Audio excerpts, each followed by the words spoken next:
σας, καλώς ήρθατε στο κανάλι μου. Σήμερα αποφάσισα να σας δείξω μερικά σχέδια για τσουρέκια ή για ψωμί. Πολλοί μου ζητάτε πώς γίνονται τα σχέδια, οπότε θα σας δείξω αναλυτικά πώς γίνονται. Έτσι θα σας δείξω διάφορα σχέδια για να μπορέσετε να φτιάξετε τα τσουρέκια σας για το Πάσχα ή κάποιο ψωμί αν θέλετε να το στολίσετε για κάποιο τραπέζι. Μην ξεχνάτε να κάνετε κοινοποίησεις στα βίντεο μου, να κάνετε γραφούλα στο κανάλι μου. Οτιδήποτε χρειάζεστε μπορείτε να έρθετε στην ομάδα μας Μαγειρικές Απολαύσεις στο Facebook και Γιώργος Ζόλης Μαγειρικές Απολαύσεις, δεύτερη ομάδα. Γράψτε μου από που με βλέπετε και τώρα πάμε να σας δείξω πώς θα κάνουμε τα σχέδια. Λοιπόν, πάμε να ξεκινήσουμε από τα εύκολα. Έχουμε πάρει ένα κορδόνι, έτσι, το ανοίγουμε. Προσέξτε τώρα, εάν σας μαζεύει το κορδόνι, το αφήνετε για ένα λεπτό να ξεκουραστεί λιγάκι και συνεχίζετε. Εντάξει, μην βιάζεστε, δεν χρειάζεται, δεν υπάρχει κανένας λόγος, η μαγιά δεν παθαίνει τίποτα και αρχίζουμε και πλάθουμε.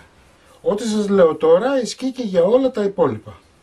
Αφού έχουμε λοιπόν ανοίξει το κορδόνι μας και δεν έχει πόρους, βλέπετε είναι ένα λίο κορδόνι, το πρώτο και πιο εύκολο σχέδιο είναι το σαλιγκάρι, έτσι. Πάμε εκ του ασφαλούς, μαζεύουμε, εδώ κάνουμε λίγο λεπτό, και το βάζουμε από κάτω. Αυτό εδώ τώρα θα φουσκώσει, έτσι, και θα γίνει 3 φορές από το νόγκο που έχει τώρα. Πάμε να φτιάξουμε τώρα τσουρέκι ή ψωμί με 2 κορδόνια. Εντάξει. Λοιπόν, δουλεύουμε τη ζύμη μας.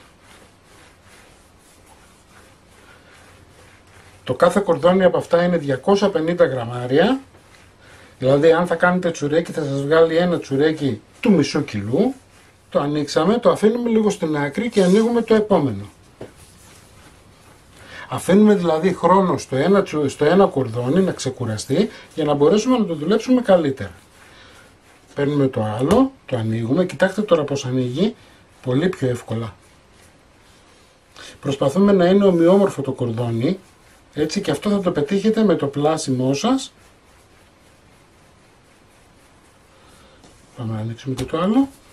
Λοιπόν, ανοίξαμε τα κορδόνια μας. Πάμε να το κάνουμε ένα σταυρό εδώ. Δηλαδή κοιτάμε περίπου πού είναι η μέση. Βλέπετε. Εδώ. Βάζουμε στη μέση εδώ. Πιέζουμε λιγάκι. Έτσι. Και ξεκινάμε πώς. Έχουμε τα χέρια μας. Σταυρώνουμε το δεξί μας χέρι από την πάνω μεριά. Βλέπετε. Έτσι θα το κάνετε μέχρι το τέλος όμως. Εδώ πάμε το αριστερό πάνω. Ξανά. Ξανά. Ξανά. Ξανά. Ξανά.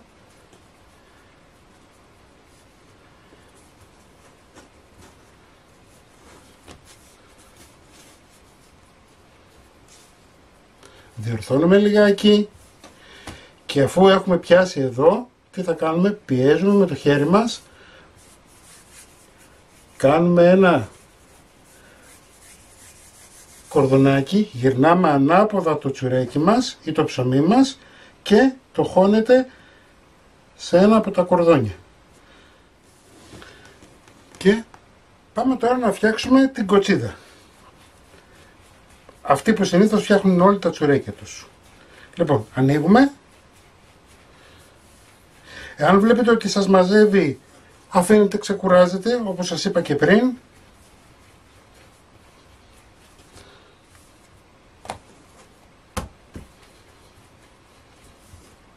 Λοιπόν, ανοίξαμε τα 3 μας κορδόνια, τα παίρνουμε, τα βάζουμε στη σειρά.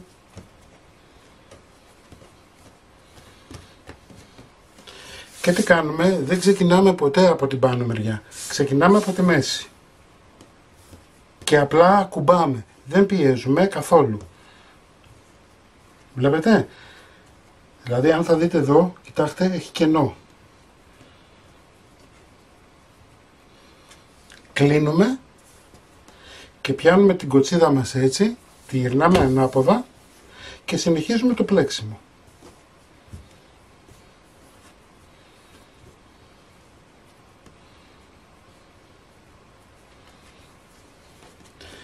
Παίρνουμε στα χέρια μας, κόβουμε εδώ με το χέρι μας και το περνάμε από κάτω. Το ίδιο κάνουμε και από εδώ.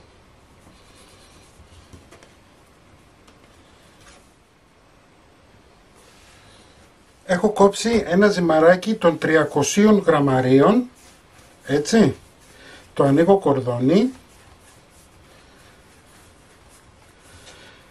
το κάνω ένα ύψιλον, εδώ έχω κόψει ένα κομμάτι των 150 γραμμαρίων, το βάζουμε εδώ και σκεπάζουμε λίγο, βλέπετε, εδώ και σκεπάζουμε λιγάκι, το βάζουμε δηλαδή από την κάτω μεριά και πλέον έχουμε 3 κορδόνια που μπορούμε να κάνουμε την πλεξούδα μας.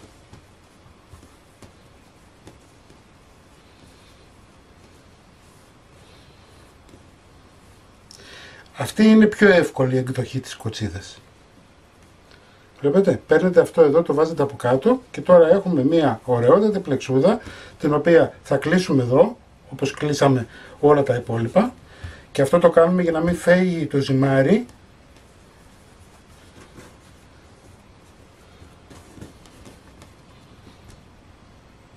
Έχω κόψει 4 κομμάτια των 150 γραμμαρίων.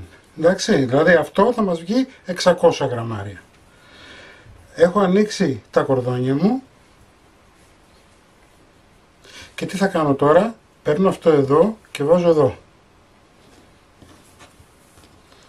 Ξανακλίνω.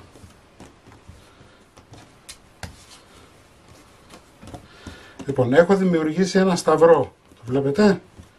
Λοιπόν, έχουμε κάνει ένα σταυρό. Αυτό που έχετε να κάνετε τώρα είναι αυτό. Παίρνουμε τη μία άκρη και τη βάζουμε εδώ. Θα πάρουμε αυτή την άκρη και θα τη βάλουμε εδώ. Θα πάρουμε αυτή την άκρη και θα τη βάλουμε εδώ. Και αυτή την άκρη θα τη βάλουμε εδώ. Εντάξει. Τώρα θα πάρουμε αυτή την άκρη που ξεκινήσαμε και θα τη βάλουμε από εδώ. Αυτή την άκρη που ξεκινήσαμε θα τη βάλουμε από εδώ. Την άκρη που ξεκινήσαμε από εδώ και την άκρη που ξεκινήσαμε από εδώ. Είμαστε εντάξει? Παίρνουμε αυτή την άκρη και την ξαναβάζουμε πάλι εδώ. Αυτή την άκρη και την βάζουμε από εδώ. Αυτή την άκρη και την βάζουμε από εδώ.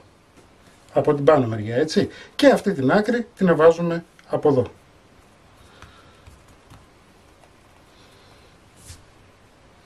Εντάξει. Μαζεύουμε λοιπόν τώρα εδώ. Ενώνουμε. Εδώ ενώνουμε. Εδώ ενώνουμε. Και εδώ το ίδιο.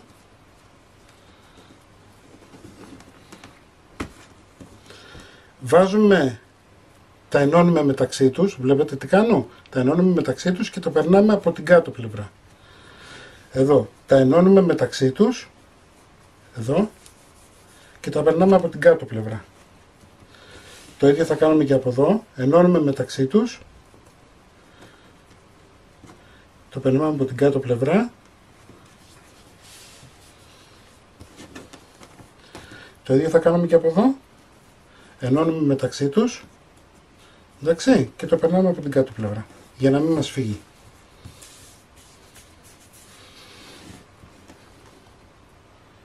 Υπάρχουν πάρα πολλά σχέδια που μπορείτε να φτιάξετε, έτσι, με ζύμη για τσουρέκια. Από απλές, με 2 κορδόνια, με 3 κορδόνια. Ελπίζω να σας άρεσαν. Μην ξεχνάτε να κάνετε κοινοποίησεις στα βίντεό μου, να κάνετε γραφούλα στο κανάλι μου. Οτιδήποτε χρειάζεται μπορείτε να δείτε στην ομάδα μας Μαγειρικές Απολαύσεις στο Facebook και εμείς θα τα ξαναπούμε πάλι με ένα επόμενο βίντεο. Γεια και χαρά σας!